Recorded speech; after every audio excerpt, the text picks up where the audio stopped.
Então, boa noite a todos, né? Que sejam todos bem-vindos à nossa primeira reunião científica do Departamento de Espiritualidade e Medicina Cardiovascular da Sociedade Paranaense de Cardiologia. E temos hoje como tema dessa nossa reunião e apresentação do Dr. Maurício, o impacto da espiritualidade no risco cardiovascular, né? O Maurício Sperandio vem estudando isso, hoje é o nosso presidente do departamento aqui da sociedade. Estamos trabalhando hoje com esse objetivo de informar o médico e enriquecer o conhecimento dos trabalhos e do resultado que isso vem dando no segmento dos pacientes cardiopatas, também os hipertensos e os coronarianos, né? Dentro disso tudo, a base de estudos é de suma importância para que nós possamos balizar as nossas condutas e daí tomarmos as decisões futuras sobre o uso da espiritualidade efetivamente como arma terapêutica dentro da cardiologia.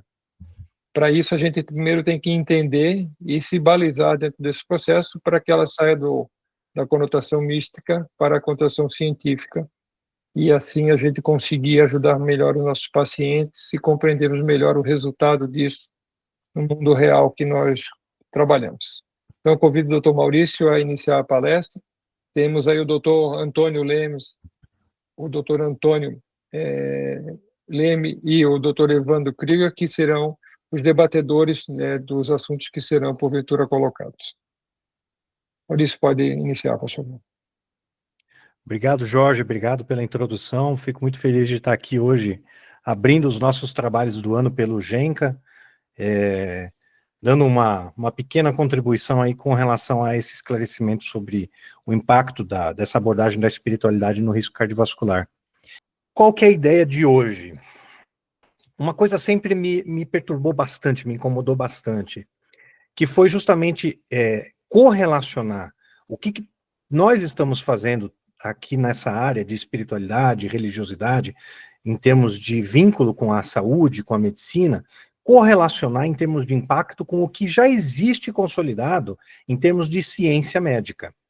Então, para isso que nós construímos essa primeira palestra do ano do GENCA, justamente para tentar demonstrar a importância que essa abordagem acaba tendo para a prática clínica de todos os profissionais de saúde. Aqui nós vamos falar de cardiologia, porque é o foco do GENCA, mas isso é impactante para todos os profissionais de saúde. Inclusive, para a semana que vem, eu também vou ter a satisfação de falar sobre esse tema pelo Grupo de Saúde e Espiritualidade, que daí é o grupo aberto, né, de todos os profissionais de saúde, e lá eu vou mudar um pouco o direcionamento justamente para falar de outras intervenções além da parte cardiológica, para criar esse paralelo.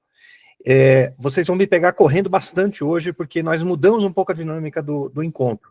Eu vou falar mais ou menos 20 a 30 minutos, ou eu prometo me esforçar para falar em 20 a 30 minutos, para que nós possamos depois fazer um debate com o Dr. Evandro, o Dr. Antônio, e posteriormente abrir para todos os demais participantes para nós conversarmos e tentarmos fazer uma reunião aí com uma duração de 1 hora, mais ou menos, justamente para estimular a participação, a presença de todos, porque é claro que é sempre cansativo no meio da semana ficar 1h30 em estudos e discussões de ciência e de trabalho, né? Então vamos lá. Bom, do que eu vou falar? Primeiro eu vou dar uma introdução sobre mortalidade cardiovascular, justamente para contextualizar todo mundo da importância dessa abordagem cardiológica, para em seguida falar do que é o risco residual cardiovascular e passar finalmente para o nosso tópico da espiritualidade. E em termos de mortalidade cardiovascular, é muito importante nós entendermos, e quase todo mundo já sabe disso, mas não canso de reforçar, que não existe nada no mundo que mate mais do que doença cardiovascular. Nem infecção, nem câncer, nem guerra, violência, é doença cardiovascular que mais mata no mundo. Compõe um conjunto de 33% das mortes mundiais, o que soma mais ou menos 18 milhões de mortes no mundo por ano, e 30% das mortes no Brasil, cerca de quase 300 mil mortes por ano. Seguido ali em segundo lugar das neoplasias. Quando nós olhamos evolutivamente, vejam que de 1990 para 2021, ou seja, no espaço de 30 anos, quase dobraram as mortes cardiovasculares no mundo de uma maneira geral, justamente porque a população cresceu, claro. E essa tendência também se seguiu no Brasil, com quase o dobro das mortes cardiovasculares 30 anos depois, justamente na década em que nós nos encontramos. E vejam que, ao longo desse tempo, embora nós tenhamos aumentado o número de mortes cardiovasculares, interessantemente, a mortalidade vem reduzindo. Então, proporcionalmente, morrem menos doenças com relação ao total, menos pessoas de doença cardiovascular com relação ao total de pessoas no mundo. E isso por quê? Porque, graças a Deus, a medicina tem evoluído no seu tratamento e impedindo que muitas pessoas que têm infarto morram naquele momento ou num curto período de tempo depois do evento.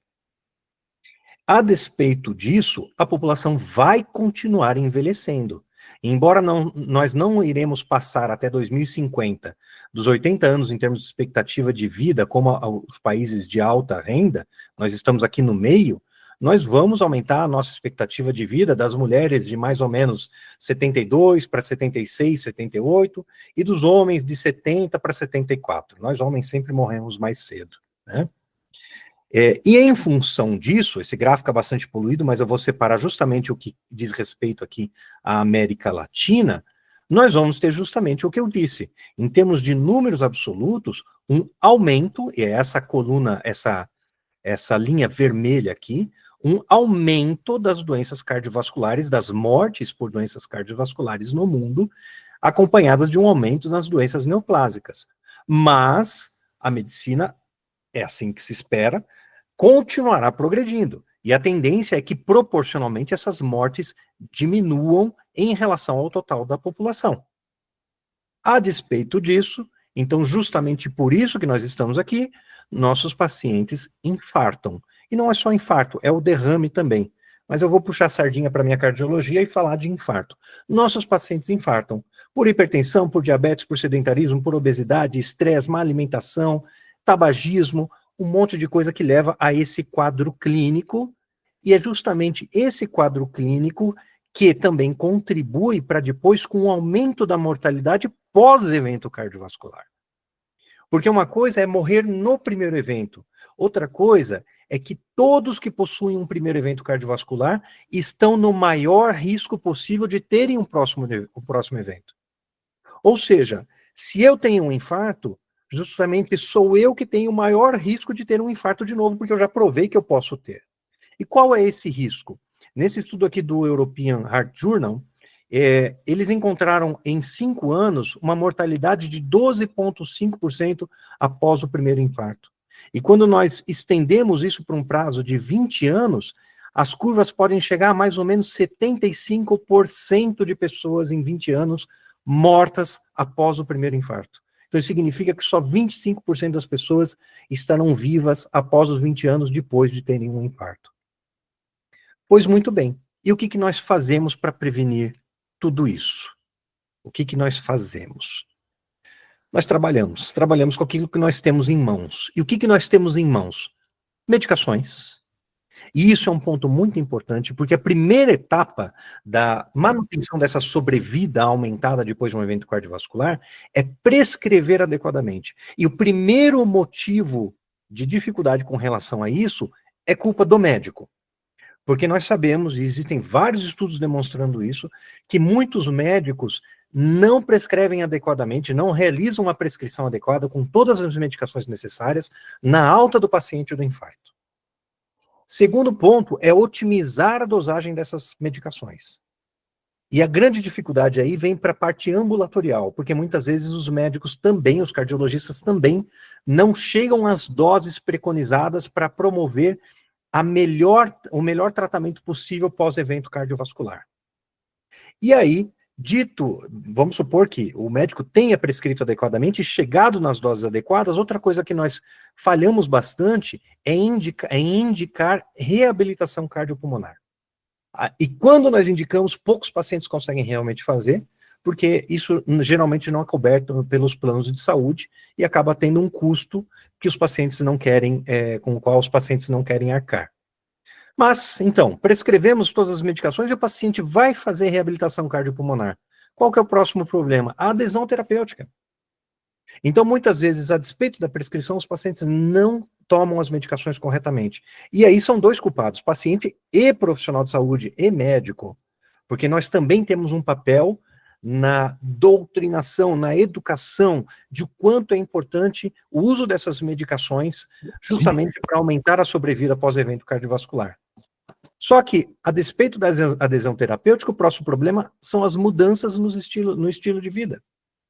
E aqui nós temos um trabalho dificílimo, porque praticamente para nenhum dos nossos pacientes nós conseguimos corrigir a alimentação, reduzir peso, promover atividade física, reduzir nível de estresse, melhorar padrão de sono, tirar do tabagismo, do alcoolismo, e inclusive com um problema hoje se tornando bastante prevalente, retirar do uso de anabolizantes e esteroides.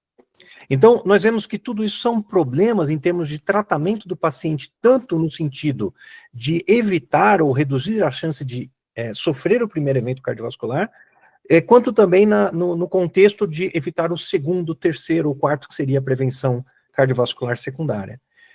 E a American Heart Association, conhecendo justamente essas dificuldades dos médicos cardiologistas no mundo inteiro e dos pacientes, criou esse programa do Life's Essential 8, que seria os 8 essenciais da vida, né?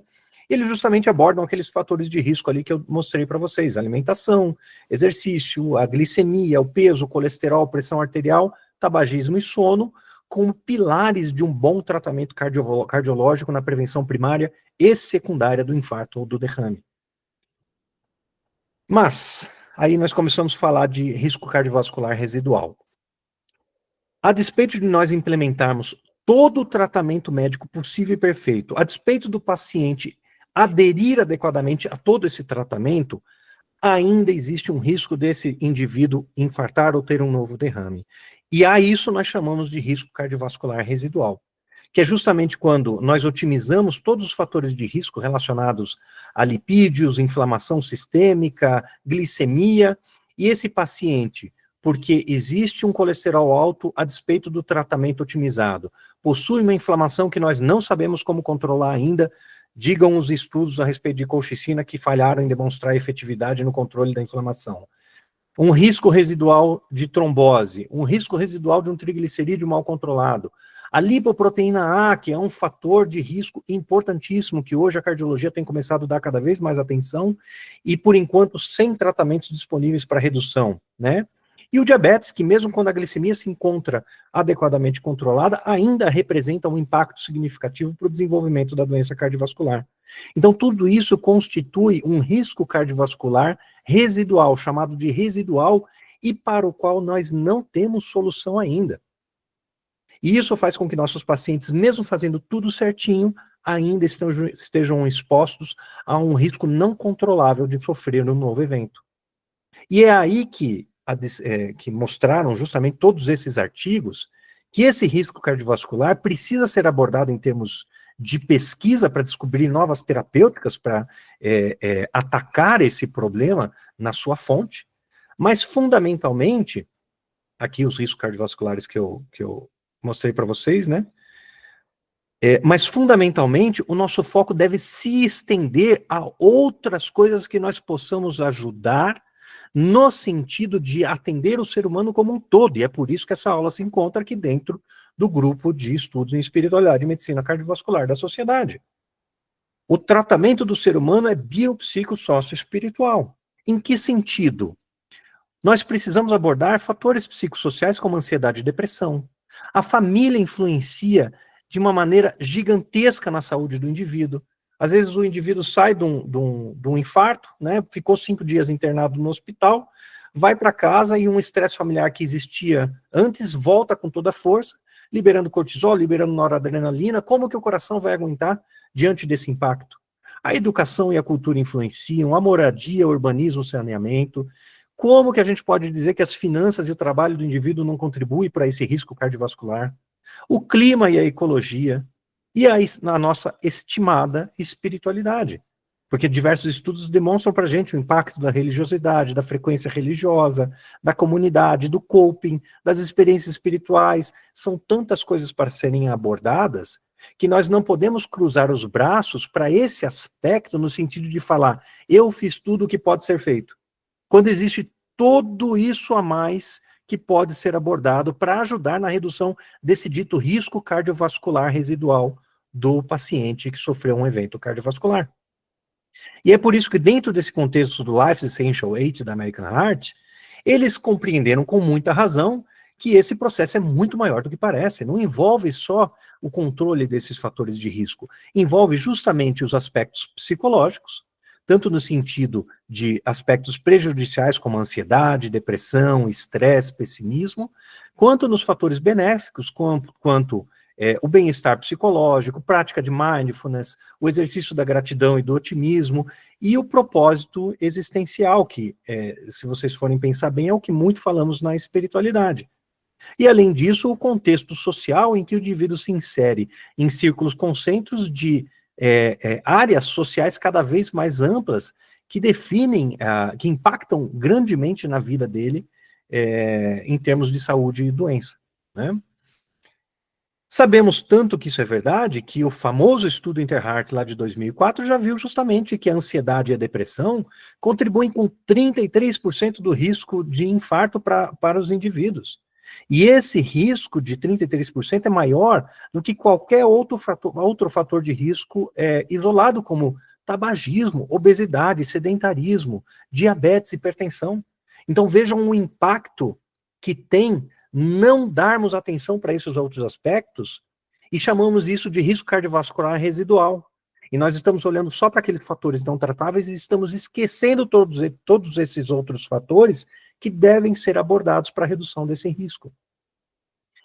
A Organização Mundial de Saúde, vários já viram justamente esse slide, define justamente que a saúde é um estado de bem-estar físico, mental e social. E aí, posteriormente, incluiu a espiritualidade dentro do conceito de qualidade de vida, e hoje nós todos trabalhamos com a espiritualidade dentro do conceito de saúde, naturalmente, né? E isso foi deixado bem claro na cardiologia, o impacto dessa questão da religiosidade e da espiritualidade, nessa bela revisão do Dr. Lucchesi e do Dr. Koenig ali de 2013, que demonstraram a grande correlação benéfica que a espiritualidade e a religiosidade praticadas possuem nos fatores de risco cardiovasculares, nos marcadores inflamatórios, no desenvolvimento de doença coronariana, no desenvolvimento e controle da hipertensão, no desenvolvimento da doença cerebrovascular, assim como, Jorge, olha só, nos desfechos de cirurgia cardíacas e, mais importante de tudo, na mortalidade geral e cardiovascular. Portanto, nós sabemos muito bem que essas bases, em termos de justificativa da importância da abordagem da espiritualidade na saúde, elas estão bem sólidas. Por quê? Porque na nossa população a religiosidade e a espiritualidade são extremamente prevalentes. E nós naturalmente já encaramos isso com cada vez maior prevalência, que a saúde ela é biopsicossocioespiritual. E aqui eu questiono até se ela não é biopsicossocioespiritual ou BPSE ao quadrado. Por quê? Porque eu acho que deve existir aí uma dimensão ecológica da saúde. Mas isso é um assunto para uma outra aula. E nós sabemos do impacto dessa abordagem na promoção de saúde, na prevenção primária e secundária de doenças e no tratamento das patologias. Hoje nós estamos falando de comparações para demonstrar esse impacto relativo justamente para que amanhã, em próximas oportunidades, comecemos a responder essas perguntas aqui. Depois de coletarmos tudo isso sobre os nossos pacientes, o que nós fazemos então com essas informações? Para que elas nos vão servir? Como elas vão ser úteis para promover mudanças na saúde do paciente baseadas na religiosidade e na espiritualidade? E como que eu posso separar o que é abordagem espiritual de abordagem psicológica? Porque elas se interagem grandemente, né? E justamente para que possamos desenvolver cada vez mais, e nós não temos quase nada sobre isso, intervenções espirituais validadas cientificamente. Primeiro porque nós não sabemos direito o que são realmente intervenções espirituais. Muito porque nem sabemos definir adequadamente espiritualidade. Mas também porque nós temos poucos estudos, poucos ensaios clínicos randomizados. E em função disso, como profissionais da saúde, querendo exercer uma medicina baseada em evidência, nós não sabemos quais as reais intervenções espirituais que nós temos à nossa disposição. Sendo assim, eu vou demonstrar aqui para vocês alguns paralelos em termos de números, porque é isso que convence todo mundo. É aqui que vem a ideia de quanto essa parte da espiritualidade pesa com relação à comparação dos tratamentos tradicionais. Então vamos falar, por exemplo, da aspirina, o AS. Todo mundo sabe o quanto o AS é importante para a prevenção, principalmente secundária, da doença cardiovascular. Em vários estudos, eles encontraram que mais ou menos 12%, existe uma redução de 12% de eventos cardiovasculares graves em termos de prevenção primária, ou seja, não houve ainda um infarto, um derrame, e é o paciente que usa o AS como prevenção primária desse infarto e desse derrame. Também, em termos de prevenção primária, existe uma redução de 20% de infarto não fatal. Mas o verdadeiro brilho da aspirina ocorreu na prevenção secundária, fazendo uma redução de 19% de mortalidade cardiovascular. E esse é só um estudo importante do Lancet, mas vários outros estudos apresentaram mais ou menos os mesmos números, ok? Não se prendam nos números específicos, eu quero só que depois nós comparemos as coisas, tá? Eu vou citar algumas coisas, alguns estudos aqui justamente para fazer uma correlação. E as estatinas? A estatina, o remédio do colesterol, a simvastatina, a rosuvastatina, a atorvastatina, é o remédio preferido do cardiologista. E me corrijam aí se eu estiver errado, né? As estatinas demonstraram uma redução de 18% em eventos cardiovasculares maiores, principalmente quando em altas doses, atingindo mais ou menos essa taxa de 20%. Então é um remédio que tem bastante impacto na redução de eventos, tanto em termos de prevenção primária, quanto em termos de prevenção secundária. Agora, quando nós falamos de AS e estatina, eu não vou dar exemplo de mais drogas específicas, vamos agora começar a combinar elas. Quando nós fazemos estudos sobre aquilo que eles chamam de terapia baseada em evidência, né, terapia médica baseada em evidência, né, eles pegaram aqui, por exemplo, nesse estudo do PLOS ONE, que foi de 2019, uma meta-análise de 21 estudos. Olha esse número. Somaram quase 118 mil pacientes, né? Na cardiologia, nós nos orgulhamos muito de ter esse N gigante para estudos, né? E eles analisaram essa farmacoterapia combinada baseada em evidências, que era composto de antiagregantes plaquetários, estatinas, o IECA e bloqueadores dos receptores de angiotensina e os beta-bloqueadores. E eles se questionaram qual seria a redução de mortalidade com essa terapia combinada na prevenção secundária, tá? Analisando a redução de risco para mortalidade por todas as causas, eles encontraram que houve uma melhora para cada componente adicional dessa terapia. E essa melhora, ela está aqui, ó, aqui em cima. Então, quando nós olhamos os 4 componentes utilizados em conjunto, comparados a não utilizar nenhum, reduziu em 50% a mortalidade. Para as terapêuticas isoladas, lembram nos slides anteriores, nós estávamos falando de 12%, 15%, 20%, né? Agora vejam que quando nós combinamos terapia, nós reduzimos a mortalidade cardiovascular secundária em 50%. Isso é muito, gente. É um impacto muito grande na saúde, tá? E isso se aplica também à insuficiência cardíaca. E por que a insuficiência cardíaca é tão importante? Porque muitos pacientes que infartam evoluem com insuficiência cardíaca e morrem por insuficiência cardíaca depois. Nessa grande revisão sistemática, publicado no Jornal de Insuficiência Cardíaca da American College of Cardiology, eles analisaram 75 estudos com 95 mil participantes, tá? Em terapias para insuficiência cardíaca com fração de ejeção reduzida. Foram várias as drogas analisadas, e como desfecho primário, eles analisaram morte por todas as causas e desfecho secundário, morte cardiovascular e hospitalização por insuficiência cardíaca. O que eles encontraram? Em termos de mortalidade por todas as causas, quando eles utilizaram uma combinação de valsartana com sacubitril, beta-bloqueador, antagonista mineralocorticoide, inibidores da SGLT2, houve uma redução de mortalidade por todas as causas de mais ou menos 61%. Quando eles analisaram um desfecho combinado de mortalidade cardiovascular, não por todas as causas, cardiovascular mais hospitalização por insuficiência cardíaca, essa mesma combinação de terapias aumentou essa redução de risco para 64%. E agora, quando nós falamos de mortalidade cardiovascular, ou seja, morreu por infarto ou descompensação de insuficiência cardíaca ou qualquer outra coisa relacionada à área cardiovascular, a redução subiu para 67%. Olha esse número gigantesco, por um impacto combinado das medicações. E vocês vão entender por que eu estou falando disso de combinação. Muito bem. Vocês viram, e eu teria um monte de estudo. O Antônio, o Evandro, viram quanta coisa eu mandei para eles, era estudo que não acabava mais, mas eu tive que resumir aqui, eu sei que eu já vou passar do tempo daqui a pouquinho, eu estou tentando correr ao máximo.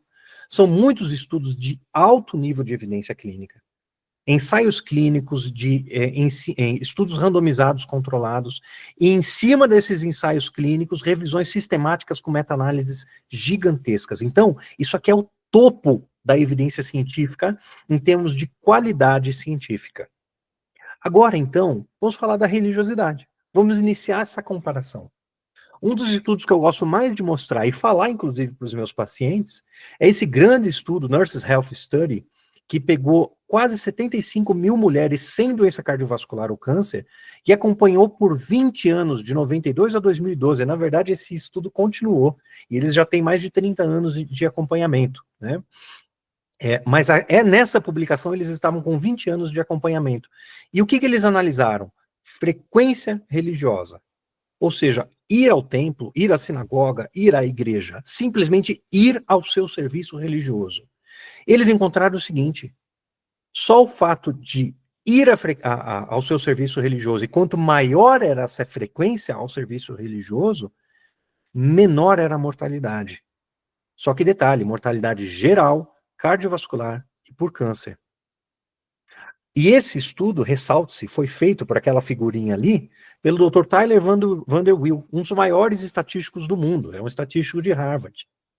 Então, esse resultado foi dose dependente. As mulheres que iam mais de uma vez por semana ao seu serviço religioso, comparado àquelas que não iam ou quase não iam, tiveram uma redução de risco de 45% nessa mortalidade geral cardiovascular e por câncer.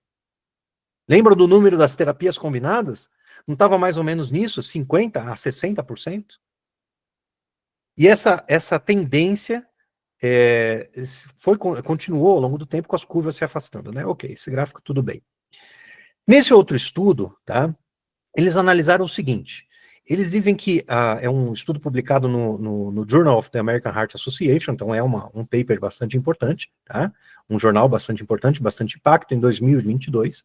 Eles alegam que a religiosidade e a espiritualidade é um importante mecanismo de coping em americanos negros, que foi a população que eles analisaram ali, ok?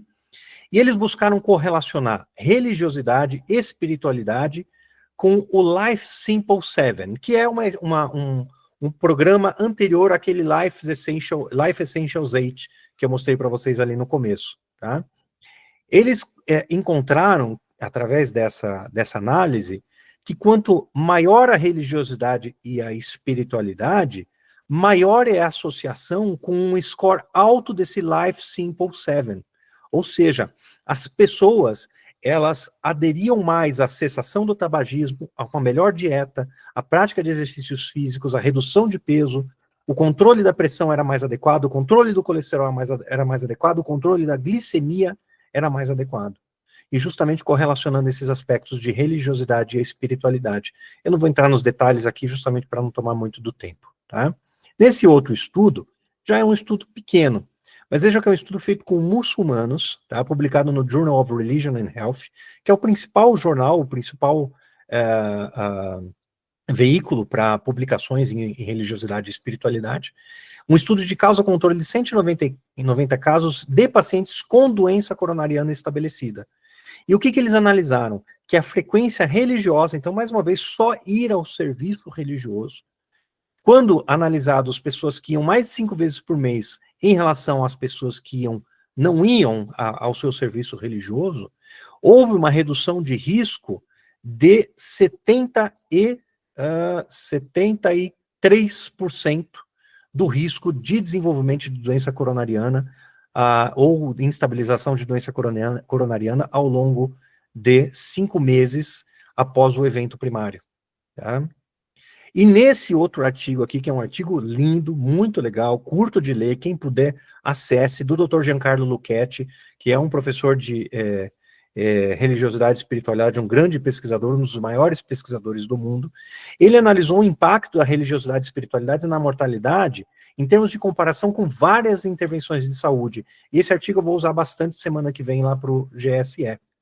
Ele pegou várias intervenções, e está tudo pequenininho aqui, eu vou ler para vocês, como, por exemplo, vacinação para influenza, atividade física, cigarro, rastreio de câncer de mama, rastreio de câncer coloretal, angioplastia coronariana, uso de beta-bloqueador, uso de estatina, dose baixa de aspirina, né? Corticoide para exacerbação de DPOC. Então veja que ele pegou um leque bem grande e diversificado de intervenções gerais em saúde. E o que ele encontrou? E aqui eu só quero que vocês atentem para o seguinte, tá? Eu vou mostrar uma versão aumentada dessa tabela. Aqui ele colocou a listagem por ordem decrescente de impacto em termos de redução de mortalidade. Aqui está aqui em primeiro lugar, ventilação não invasiva, aquela máscara que empurra o ar com pressão para os pulmões da pessoa em instabilidade ventilatória, né? Ventilação não invasiva para exacerbação de DPOC. Primeiro lugar, com redução de 78% da mortalidade para esses pacientes. Mas eu vou chamar a atenção para o que está em negrito aqui, e é o que eu vou ressaltar aqui para vocês. O que está em negrito aqui são as comparações com as intervenções religiosas. Então, frequência a uma igreja ou a um serviço religioso, envolvimento ativa com essa atividade religiosa, e o grau de religiosidade e de espiritualidade desses pacientes. Quando ele analisou em comparação com outras coisas, essa redução de risco estava mais ou menos em torno de 18% a 25%. Um pouco abaixo, por exemplo, de rastreio com mamografia para câncer de mama. Mas acima, por exemplo, de uso de aspirina, de uso de estatina, de rastreio de câncer coloretal, de uso de bloqueadores da angiotensina, né? De mudanças no LDL colesterol. Então, isoladamente, superiores a essas outras intervenções que eu demonstrei ali para vocês nos artigos iniciais. Qual que é o problema? O problema é essa famosa frase em bioestatística. Correlação não implica causalidade. O que eu quero dizer? O grande problema é que a maioria dos artigos que eu mostrei para vocês até agora eram artigos observacionais. Eram artigos que analisavam padrões, não intervenções. Então não é porque duas coisas acontecem ao mesmo tempo que elas possuam uma correlação ativa ou uma relação causal. Então eu sei que ir à igreja está correlacionado com menor mortalidade. Mas será que se eu promovo uma intervenção de ir à igreja, eu reduzo mortalidade? Isso exige um estudo de intervenção. E são esses estudos que eu consegui, alguns poucos estudos, e que eu vou mostrar aqui para vocês agora. Nesse estudo publicado na Nature, todo mundo conhece como é um dos principais jornais científicos do mundo, eles fizeram um estudo randomizado para mindfulness, que é aquela técnica de concentração e consciência do presente, uma percepção aumentada do momento presente, né? Eles começaram esse estudo pautados no seguinte, né? A reabilitação cardiopulmonar, aquilo que eu disse lá que nós devemos fazer depois do infarto, é a única medida, vejam que é interessante, única medida de prevenção secundária recomendada para controle do estresse e bem-estar psicossocial. Nossa, vocês vão me falar, mas espera lá, psicoterapia não deve ser utilizada depois do infarto para controlar estresse e bem-estar psicossocial? Provavelmente, mas eles estão falando de evidências científicas já bem consolidadas, tá? Eles também alegam que redução de estresse baseada em mindfulness é efetiva na população geral. Perdão. Então, eles fizeram um estudo piloto, um estudo randomizado e controlado em pacientes cardíacos após o primeiro ano pós-evento, após o primeiro ano do evento. Então, infartou, acompanharam por um ano, tá? E eles pesquisaram depressão, ansiedade, estresse, qualidade de vida, pressão arterial, colesterol, hemoglobina glicada, que é para ver diabetes, proteína C reativa, que é para ver inflamação, e fizeram um holter de 24 horas no recrutamento com 3 meses e 9 meses dessa avaliação. O que eles encontraram? Que o mindfulness promovia uma melhora na depressão e na ansiedade ao longo nos primeiros 3 meses, e havia uma tendência de melhora nos parâmetros cardiovasculares com 3 e 9 meses, mas que não houve significância estatística. Por quê? Porque é um estudo piloto. Então foi feito com poucos participantes ainda, e a ideia é replicar esse estudo com um N maior, justamente para encontrar se essa tendência é real, tá? Um outro estudo que foi publicado sobre ensaios clínicos foi essa revisão sistemática de 81 trabalhos, pegando mais de 17 mil participantes, analisando qual que era o impacto na atividade física, na dieta, no estresse, na adesão medicamentosa, no tabagismo, de intervenções baseadas em igreja, que é como eles chamam aqui, né? Que provavelmente tem relação com templo, sinagoga ou igreja católica, né? O que era essa intervenção? Uma multiplicidade de ferramentas. Personalização cultural, treinamento de saúde, educação de grupos, monitorização domiciliar, inclusão de componentes espirituais na intervenção, mas tudo dentro do contexto religioso do indivíduo, né? E analisaram justamente o impacto disso nesses parâmetros. O que eles encontraram? Que essas intervenções reduziram peso, aqui é peso, então houve uma redução significativa do peso, houve uma redução significativa da circunferência abdominal, e isso é importante porque o peso e a circunferência abdominal são fatores de risco maiores para as doenças cardiovasculares. Houve uma redução da pressão sistólica e da pressão diastólica, que a hipertensão é justamente o maior fator de risco para as doenças cardiovasculares. E aqui no Brasil nós tivemos o orgulho também de, num ensaio clínico piloto, a doutora Maria Emília, ali do Mato Grosso, eu sempre confundo se é Mato Grosso ou Goiás, ela promoveu um ensaio clínico analisando a intervenção espiritual com mensagens de WhatsApp sobre perdão, gratidão, otimismo e propósito de vida para pacientes hipertensos. Ela utilizou isso num ensaio clínico randomizado controlado. Então, algumas pessoas recebiam mensagens com essas recomendações e o grupo controle recebia mensagens de cuidados em saúde aleatórias.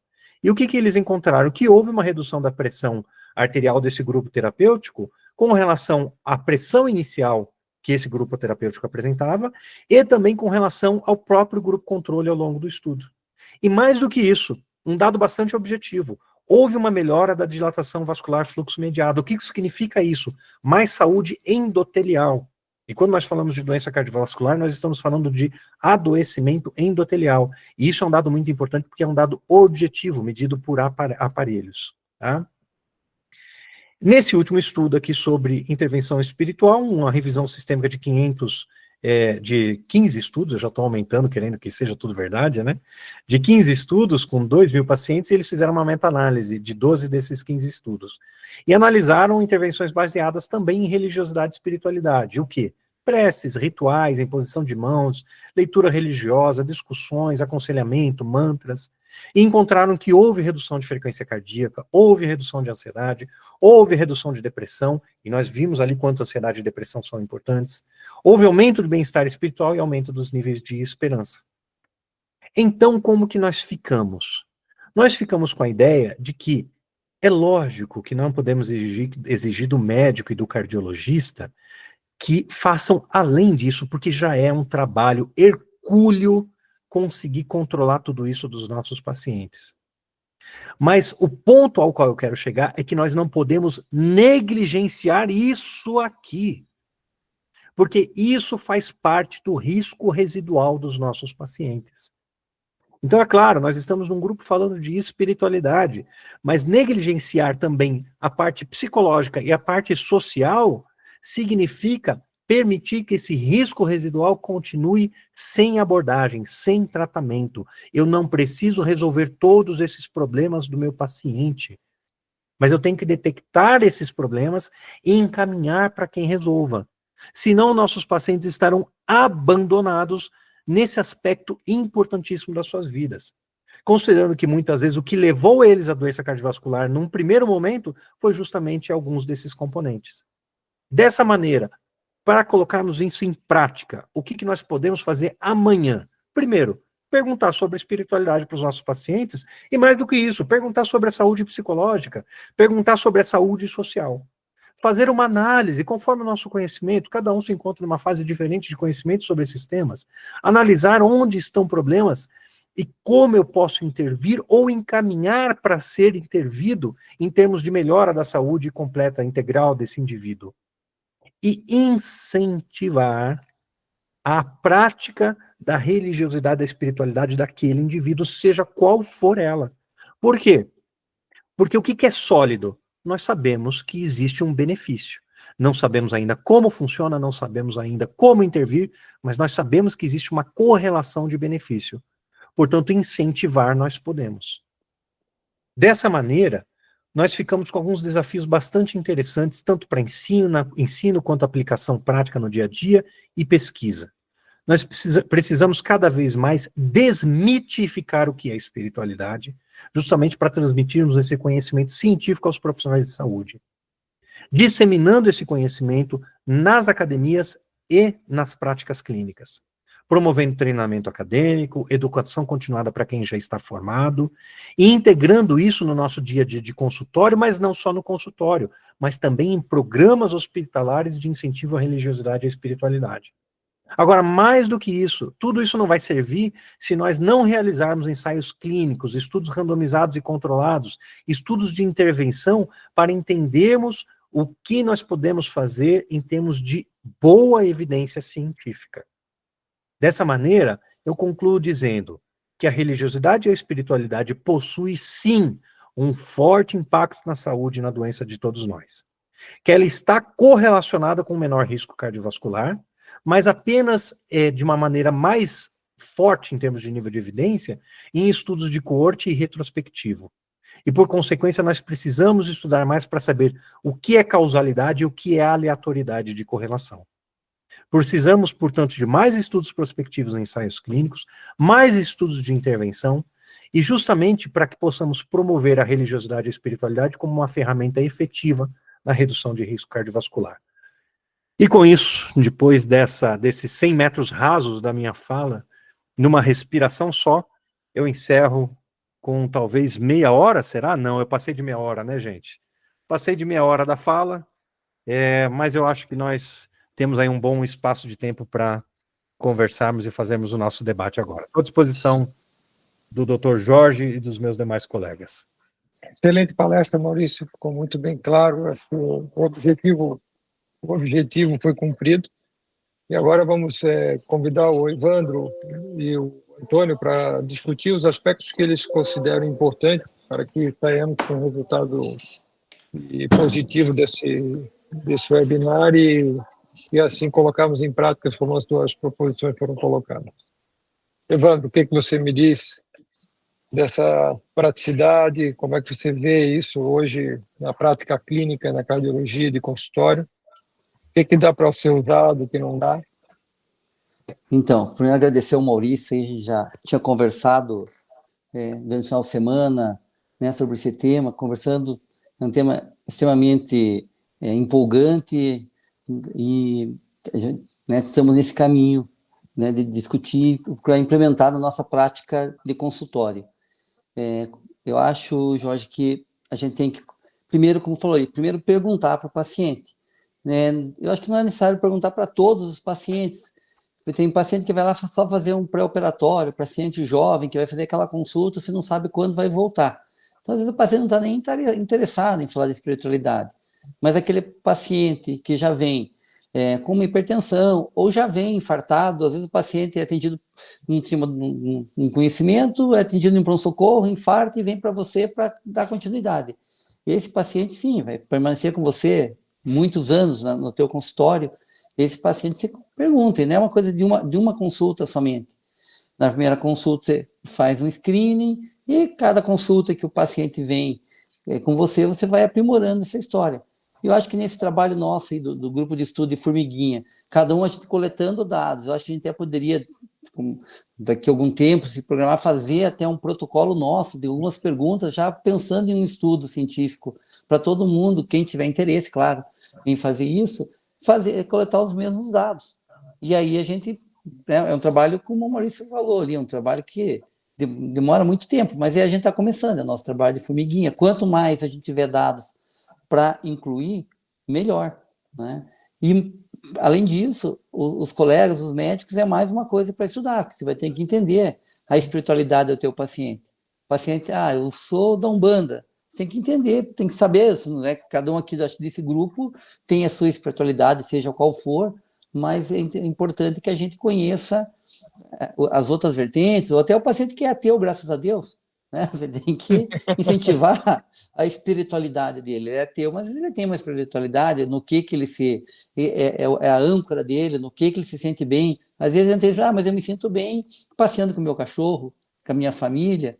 né? Então, ele desenvolve a espiritualidade dele, o bem-estar dele nesses movimentos.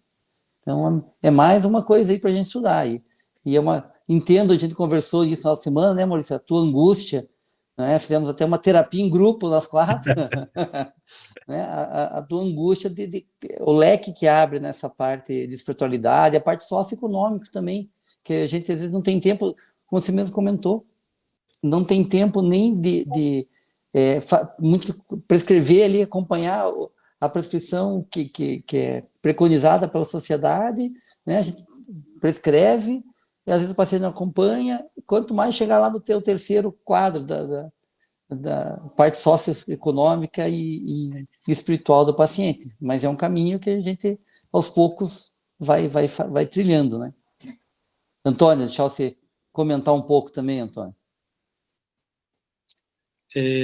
Primeiramente, quero agradecer ao Maurício, né, em nome da Sociedade Paranaense de Cardiologia, né, através do grupo de espiritualidade e medicina cardiovascular, pelo convite, honroso convite, de estar entre vocês aí, compartilhando, né. Parabéns pela apresentação, riquíssima de informações, vários estudos, e agradecer aí as pessoas, né, que chegou aí um número de 51 pessoas aí durante a apresentação, em respeito a todos vocês, inclusive temos várias pessoas que não são da área médica participando. Eu queria trazer uma reflexão aqui sobre essa questão da espiritualidade, né, tentar trazer de uma maneira prática para que todos entendam. A gente pensa, você veja que o primeiro dado que foi colocado, né, foi a questão da morte, né? Então, quando a gente, todo mundo, em algum momento da vida, vai lidar com a morte, ou já teve uma relação com ela. E quando a gente pensa lidar com a morte, a gente reflete sobre a vida, né? O que é importante para que a gente tenha uma vida satisfatória, faça coisas que realmente importam e crie nexo, né? Crie, vamos dizer, um significado. A gente, em vários momentos, né, em velórios, por exemplo, a família, ela chora a morte do ente querido, né? Enquanto as outras pessoas, elas ficam refletindo sobre, poxa, ganhou tanto dinheiro, né? E agora hoje é o mais rico do cemitério, né? E aí, ou seja, você veja a busca de significado, busca por sentido. E isso é espiritualidade, né? Nietzsche, que era um ateu, né? No fim da vida, ele escreveu uma obra sobre Zaratustra, e naquele momento ele buscava significado para a vida, né? Então, a medicina hoje, ela é a arte de curar, né? Ela tem esse propósito, né? De aliviar a dor, de prolongar a vida. E usa de metodologia científica, como o Maurício bem colocou, para tentar comprovar esses fatos através, né? E prever os fenômenos, prever o que vai acontecer dali para frente, né? Na busca de uma verdade científica, que não é uma verdade essencial, né? Do ponto de vista de uma análise filosófica, vamos dizer assim.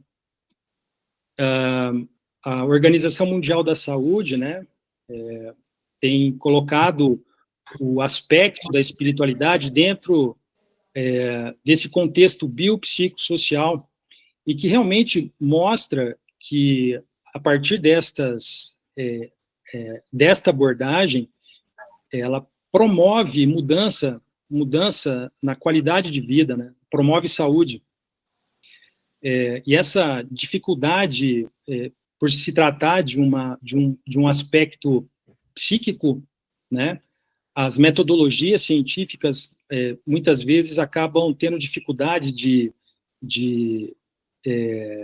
causalidade, de tentar correlacionar fatos muitas vezes que se conectam, que são múltiplos, né, dentro do aspecto psicológico, e que envolve a espiritualidade, né? E assim, dentro desse contexto, o que a gente precisa refletir, uma das coisas que eu estava vendo é que hoje nós temos, em 2018 foi elaborado a primeira diretriz de espiritualidade dentro da diretriz de prevenção de doença cardiovascular. E lá é colocado recomendações em relação baseado em evidências científicas para nortear a nossa conduta clínica, a nossa conduta médica, né? Onde o rastreamento, né, da espiritualidade ele é importante, ele é recomendado, o respeito às crenças, né, de cada um, né? Oferecer o aporte, o suporte adequado, né? E integrar na medida do possível a espiritualidade no tratamento, né?